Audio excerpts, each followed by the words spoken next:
Hi friends, welcome to our YouTube channel Shekhar Goud official. Bigg Boss nomination process వచ్చేసి చాలా నీట్గా జరిగింది. అండ్ సుమన్ అన్న ఫ్యాన్స్ అందరికీ కూడా పూనకాలే. ఆయన పెర్ఫార్మెన్స్ అయితే చాలా దారుణంగా ఎరగదీసాడంట. సో ఆయన ఫ్యాన్స్ అందరూ కూడా ఇన్స్టా, యూట్యూబ్ షార్ట్స్లో కూడా గట్టిగా ఎలివేషన్స్ ఇచ్చుకోవచ్చు, మామూలుగా కాదు. అయితే నామినేషన్ ప్రాసెస్ వచ్చేసి 3 రౌండ్స్లో ఉండబోతుంది. అయితే ఇది ఎలా ఆడాలంటే 6 to 6 మెంబర్స్ ఆడాలి, ఒక డీమాన్ పవన్ తప్ప, ఎందుకంటే ఆయన కెప్టెన్ కాబట్టి. ఫస్ట్ రౌండ్ వచ్చేసి ఇమ్యూనిటీ కోసం ఆడాలి. అయితే ప్రోమో చూసే ఉంటారు మీరు అందరూ కూడా. సంజన గారు, ఇమాన్యుల్ ఒక టీం, అలాగే సుమన్ గారు, దివ్య గారు ఒక టీం. ఈ 4 మెంబర్స్ ఆడుతారు. 3 స్టార్స్ అయితే కలెక్ట్ చేయాలి. ఫస్ట్ స్టార్ వచ్చేసి సుమన్ గారు అండ్ దివ్య గారు కలెక్ట్ చేస్తారు. సెకండ్ వచ్చేసి సంజన గారు అండ్ ఇమాన్యుల్ ఇద్దరు కలిసి కలెక్ట్ చేస్తారు. థర్డ్ వచ్చేసి సుమన్ గారు అండ్ దివ్య గారు ఇద్దరు కలిపి కలెక్ట్ చేస్తారు.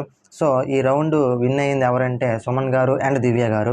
సెకండ్ రౌండ్ వచ్చేసి ఫస్ట్ రౌండ్ అయిపోయింది కాబట్టి ఇప్పుడు సెకండ్ రౌండ్ వచ్చేసి భరణి గారు, తనూజ గారు ఒక టీం, అలాగే mask man Harish and flora గారు ఇంకో టీం. మరి ఈ రౌండ్లో ఎవరు విన్ అవ్వలేదు, ఎందుకంటే అంత టఫ్గా ఆడారు కాబట్టి. థర్డ్ రౌండ్ వచ్చేసి రాము అండ్ శ్రీజ వీళ్ళిద్దరు ఒక టీం, అండ్ కళ్యాణ్, రీతు ఒక టీం. సో ఈ రౌండ్లో కూడా ఎవరు విన్ అవ్వలేదు, ఎందుకంటే వీళ్ళు కూడా టఫ్గానే ఆడారు.